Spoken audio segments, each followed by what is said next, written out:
ஒழுக்கமே இல்லையா உங்களுக்கு? ஒழுக்கமே இல்லையாவா? கூப்பிட்டோன்னே வந்திருக்கேன், ஒழுக்கம் இல்லையான்ற? இதுவே என்னோட சாட்சி. பிக் பாஸ்ல அவர் நிறைய பொழுதுபோக்கு அம்சங்கள் பண்ணினார். ஒழுக்கம்ங்கிறது மனுஷனுக்கு இருக்க வேண்டிய ஒண்ணு. இருக்க வேண்டியது ஒத்துக்கொண்டார் அவரே. மனுஷனுக்கு ஜெயிக்கிறதுக்கு பொழுதுபோக்கு வேணும். நீதிபதி அவர்களே, முடிஞ்சு போச்சு, தீர்ப்பு கொடுங்க. ஆமா, ஒத்துக்கிட்டீங்களா நீங்களே? மனுஷனுக்கு ஒழுக்கம் இருக்கணும். நீதிமன்றத்துக்கு எதுக்கு? ஒழுக்கத்துக்காக தான் வரான். ஆனா பொழுதுபோக்கு இல்லைன்னா ஜெயிக்கவே முடியாது. இன்னொன்னு சொல்லிடுறேன் தம்பி, ஒழுக்கமோ இருந்ததுனாலதான் ஜெயிச்சாரு. சொல்லுங்க, ஒழுக்கம் முக்கியமா இல்ல வந்து உங்களுக்கு இருக்கா இல்லையா?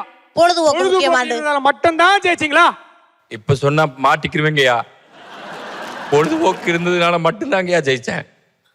அப்ப உங்களுக்கு ஒழுக்கமே இல்லையா ஐயா? ஒழுக்கம் எல்லாருமே பாக்குறாங்க ஐயா, பார்த்து பேசுங்க ஐயா. என்னையா மாட்டி விடுற? ஒழுக்கம் ஒழுக்கம் உங்களோட சாட்சி தோத்தா என்ன போனா என்ன ஒப்புக்கொண்டார்.